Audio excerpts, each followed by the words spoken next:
What's up guys, it's Aaron Goes Outdoors, and today I'm installing this 32-inch TV on that wall right there.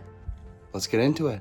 All right, so for this project, you're obviously gonna need your TV, you're gonna need a mount, you're gonna need some bolts. Bolts that come with it are gonna be way too long. So I went to Ace and bought some 1/4 inch by 1.5 inch length. That should be good.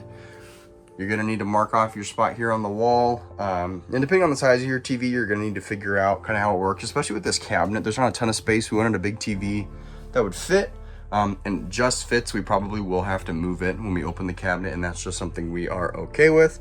What's nice about this mount is it comes with a level. You'll always double check that, but it is nice that it comes with it, and then all the hardware, of course, to install that. So let's go ahead and get our measurements done, and I'll show you kind of how I decide to place it. All right, and something I'll show you here as I kind of figure out where I want this to be. I went ahead and kind of preset what the back of the mount would look like. Of course, it's not all screwed in or anything, but just making sure I figured out how this lines up. So it depends on your TV and your mount, but this one comes with some different options for how you can install it. So just to get the position that I kind of marked off on here, based on kind of the center of the TV, the height that I wanted to be able to measure, you know, where I should actually be screwing into the wall and mounting the bolts. So this is just in place, but I just wanted to show you what the process looks like. All right, so I did go ahead and mount this to the TV, the bracket. So it depends on the TV that you have, what you need. I did need the spacers and the longer screws for it to work.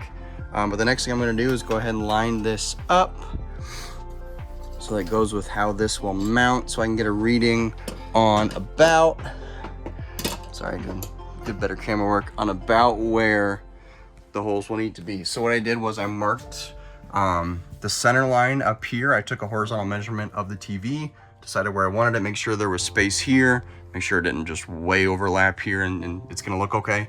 And then I also just did kind of a rough line at the top of the TV here, so I know from that where I want to be for the mount. You can feel the backing behind there. I always get to double check that with a stud finder and make sure that you see that it's solid. All right, so now what I'm gonna do is I'm gonna go ahead and measure from the top of the TV to the top of my mount here, and that's going to give me an idea of roughly where I want to be, and then I'll worry about kind of getting these holes set up after that.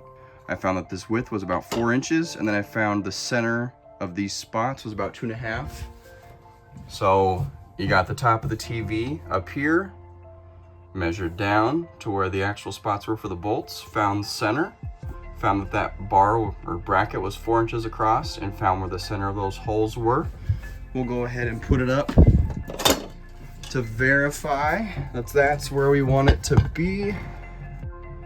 And sure enough, that looks good. It's on the backing plate, so we might go ahead and tack this up, see what happens.